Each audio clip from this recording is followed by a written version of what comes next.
Dear viewers, dear brothers and sisters, welcome to my channel, yours simply Leah. Assalamu alaikum wa rahmatullahi wa barakatuhu. பிஸ்மில்லாஹிர்ரஹ்மானிர்ரஹீம். பரிசுத்த குர்ஆன் சுருக்கம் 1 அலிஃப் லாம் meme. பரிசுத்த குர்ஆன் என்பது அல்லாஹ்வின் வார்த்தை. இது இறுதி நபி முஹம்மது ஸல்லல்லாஹு அலைஹி வஸல்லம் அவர்களுக்கு ஜிப்ரீல் அலைஹிஸ்ஸலாம் மூலம் சுமார் 23 ஆண்டுகள் வஹியாக அருளப்பட்டது. குர்ஆனில் மொத்தம் 114 சூறாக்கள் உள்ளன.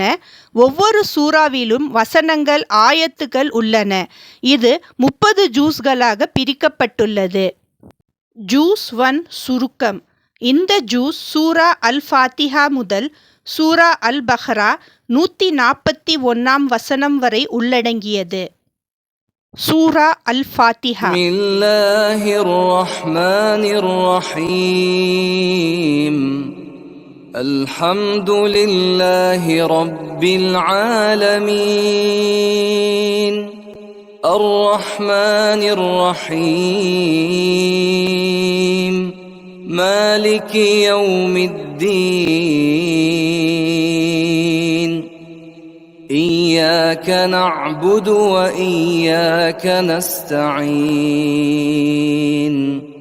اهدنا الصراط المستقيم. صراط الذين أنعمت عليهم غير المغضوب عليهم ولا الضالين.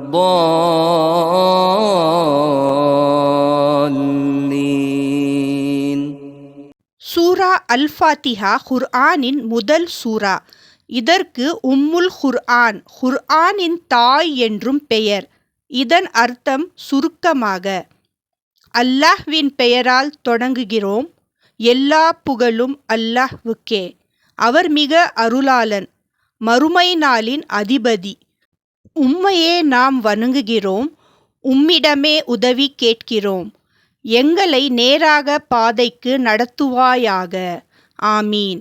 இது ஒரு துவா. நாம் நேரான பாதையை கேட்டால் அதற்கான பதிலாக அல்லாஹ் முழு குர்ஆனை வழிகாட்டியாக அளிக்கிறார். சூரா அல் பஹ்ரா. இந்த சூரா அலிஃப் லாம் மீம் என்ற எழுத்துகளால் தொடங்குகிறது. இந்த புத்தகம் சந்தேகமற்றது. இது தக்வா உள்ளவர்களுக்கு வழிகாட்டி. முஃமின்களின் பண்புகள்: மறைவுகளை நம்புகிறார்கள், தொழுகை செய்கிறார்கள், அல்லாஹ் கொடுத்ததில் செலவிடுகிறார்கள், முந்தைய வேதங்களை நம்புகிறார்கள், மறுமையை உறுதியாக நம்புகிறார்கள். காஃபிர்கள், முனாஃபிக்கள். நம்பிக்கை இல்லாதவர்களுக்கு எச்சரித்தாலும் பயனில்லை. முனாஃபிக்கள் வாயால் நம்பிக்கை சொல்வார்கள், உள்ளத்தில் இல்லை. அவர்கள் பொய் சொல்வார்கள், கலக்கத்தை உருவாக்குவார்கள்.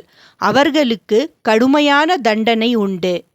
நபி ஆதம் அலைஹிஸ்ஸலாம் அவர்களின் கதை. அல்லாஹ் ஆதம் அவர்களை பூமியின் பிரதிநிதியாக ஆக்கினார். மலக்குகள் சஜ்தா செய்தனர். இப்லீஸ் அகந்தையால் மறுத்தான். அவன் சபிக்கப்பட்டான். பிறகு ஆதம் அலைஹிஸ்ஸலாம் மற்றும் ஹவ்வா அலைஹிஸ்ஸலாம் தவறி மரத்திலிருந்து சாப்பிட்டனர். அவர்கள் தௌபா செய்தனர். அல்லாஹ் மன்னித்தான். பனி இஸ்ராயில் சம்பவங்கள். ஃபிர்அவுனிடமிருந்து கடல் பிளந்து காப்பாற்றப்பட்டனர். தௌராத் வழங்கப்பட்டது. மன்னு சல்வா உணவு வழங்கப்பட்டது. கன்றுக்குட்டி சிலை வழிபட்டனர். சப்த் தினத்தை மீறியவர்கள் குரங்குகளாக மாற்றப்பட்டனர். சூரா அல் பஹ்ரா பசு சம்பவம். ஒரு கொலை நடந்தது. யார் செய்தது தெரியவில்லை. அல்லாஹ் ஒரு பசுவை அறுக்கும்படி கட்டளையிட்டார். ஆனால் அவர்கள் தேவையற்ற கேள்விகள் கேட்டனர். வயது என்ன, நிறம் என்ன, எப்படி இருக்க வேண்டும்?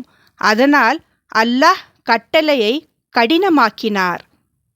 பாடம் என்னவென்றால், ஒரு முஸ்லிம் கேட்டு கீழ்ப்படிய வேண்டும். அல்லாஹ்வின் கட்டளையை சந்தேகிக்க கூடாது. நபி இப்ராஹிம் அலைசலாம் அவர்களின் கதை. இப்ராஹிம் அலைசலாம் எல்லா சோதனைகளிலும் வெற்றி பெற்றார். அல்லாஹ் அவரை மனித குலத்திற்கு முன்மாதிரி ஆக்கினார். அவர் மற்றும் இஸ்மாயில் அலைசலாம் அவர்கள் காபாவை கட்டினர். அவர் செய்த துவாவின் பலனாக நபி முஹம்மது ஸல்லல்லாஹு அலைஹி வஸல்லம் பிறந்தார். முடிவுரை ஜூஸ் 1. நமக்கு கற்பிப்பது: அல்லாஹ்வை மட்டும் வணங்கு, நேரான பாதையை பின்பற்று, கட்டளைகளுக்கு உடனே கீழ்ப்படு, அகந்தை அழிவுக்கு வழி, நம்பிக்கை நற்செயல்கள் வெற்றியாகும். நண்பர்களே, தயவு செய்து இந்த மதிப்புமிக்க தகவலை அதிகமானவர்களுக்கு பகிருங்கள். பலர் கேட்கிறார்கள், ஆனால் பகிரவில்லை. இதை ஷேர் செய்வது ஒரு சதகாய ஜாரியா, நிரந்தர நட்பணியாகும். நீங்கள் பகிரும் ஒவ்வொரு முறையும் அதை வாசித்து பயன்பெறும் ஒவ்வொருவரின் நன்மையிலும் உங்களுக்கும் பங்கு கிடைக்கும்.